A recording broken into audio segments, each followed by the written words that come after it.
it's Jamie from Not So Wimpy Teacher, and I want to share with you today 3 tips for making grading writing faster. So I want you to stay till the end because I'm going to give you free rubrics, which are really going to make it easier. But first, grading writing. Oh my gosh.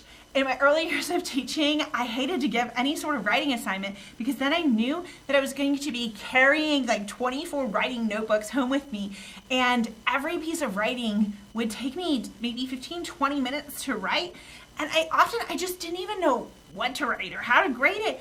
I felt silly for not knowing, and I didn't know who to ask for help because it felt like I should be able to grade a 3rd grader's writing. Half the time I couldn't read their writing.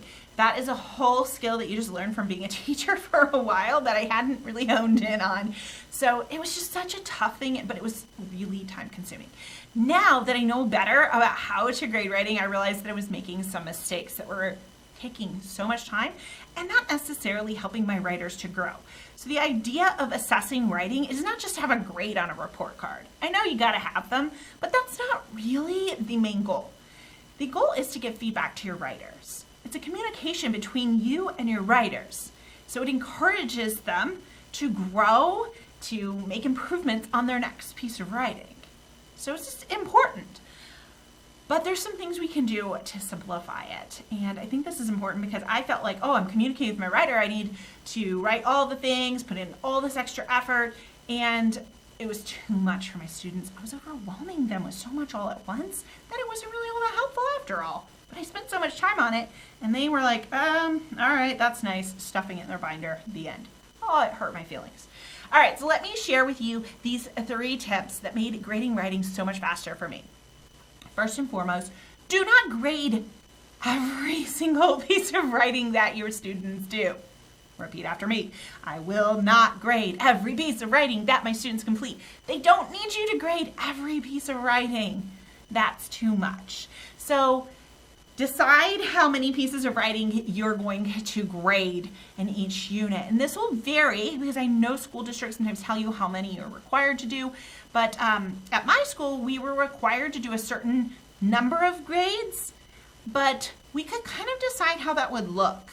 And so if you can do that, there's lots of ways to get grades other than full writing samples. You can have them, for instance, if you just taught leads, have them just write their lead. And so you can just grade the lead, which is much faster. But it's also more helpful because then you can see which students really don't understand leads, even though you taught it. That way you can reteach them in a conference. That's really valuable. You can also give participation points, completion points. My writing scores were mixed with grammar and spelling. So since there was grammar and spelling scores, that helped me to meet my minimum that was required. Of course, I'm still going to grade writing samples. I am not suggesting you don't grade any at all. I would grade for the report card, I would grade 2 masterpieces per unit, so 2 per 8 weeks. That's full writing samples that they've taken through the entire process. I might grade pieces of it along the way, but I'm going to grade 2 full pieces per unit.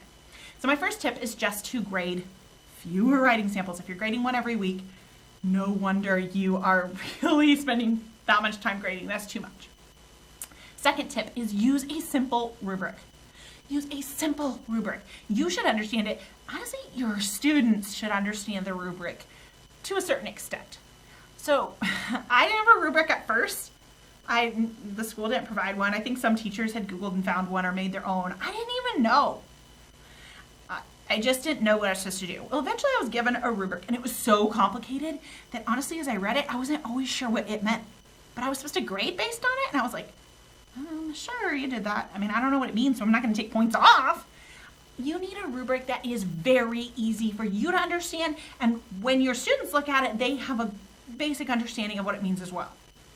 I'm giving you free rubrics. So if you don't have any, if you're like me, you didn't have any, I'm going to go ahead and give you my rubric. So go ahead and use the link in the description for this video to grab those free rubrics. They're going to help you out. But tip number 3, do not go through and correct all the mistakes and write long letters to your students. This is hard. This will take some practice for those of you who've been doing it for a while. So the temptation is as you're grading, you're like, oh, there's an error, let me fix it. You know, you circle the word and then you write how it's supposed to be spelled above, and then you're circling another word and you're like, oh, they forgot the capitalization. You do the 3 lines. You're going through and you're editing their work. And I know you want to edit their work because you want to help them, but the reality is when the student gets back that writing, all they see is a whole bunch of pen marks. There's so many that they really can't take it in and think, okay, what should I learn out of this? Well, what I'm learning is that I spelled these 2 words wrong. No, what they see is just a whole bunch of pen marks. And they're like, oh my God, I worked really hard on this and all I see is pen. I must be a bad writer. So that's not really encouraging them to grow, which is that's our goal here. So it's not encouraging, it's discouraging.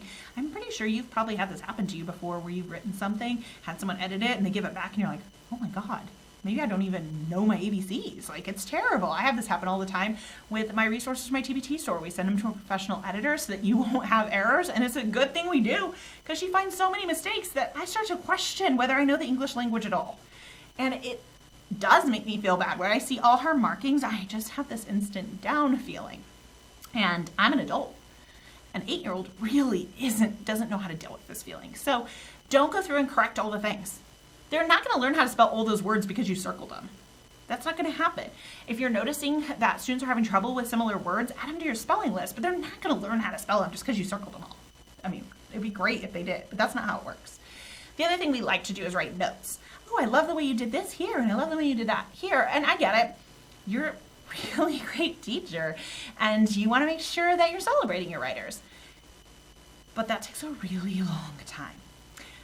I am going to suggest the quickest way to grade your writing is to take that simple rubric and a pen and just circle or highlight the box for each category that they've earned. You don't need to write notes about it all. You can just circle it. Now your writers can look back at this and say, okay, well, it looks like I didn't do that well with mechanics. That's my spelling and my capitalization. They don't have to know every word they didn't spell right. If they want to, they can have a conference with you where you can talk a little bit more about it. They don't usually want to know every word. Oh, looks like I did really well at this and I need to fix this. The rubric can tell them that stuff. Now, if you really want to write one note, just write one note at the top of the rubric. I don't write on their writing. I think of it like a book. Like, that's their writing. I'm not going to mess with it. You can write one short note at the top of the rubric. Make it like one sentence or one word. Make it a stamp, make it a sticker. Keep it simple. Your students won't mind that simplicity. They've also got the rubric to look at to see what you've circled. And that's really valuable. So my tips for making grading a bit faster is don't grade everything. Really pick and choose what you're going to grade, especially full writing samples. Number 2, use a really simple rubric. You should understand what it means and so should your students. And I'm giving you a free set of rubrics. Make sure to use that link and grab them. And number 3, really use that rubric for the grading instead of writing all over their writing and correcting all of the errors. That isn't actually going to help them to be a better writer as much as we wish it would. All right, I hope this helps to save you a little bit of time as you grade those writing samples this spring. Have a not so wimpy day.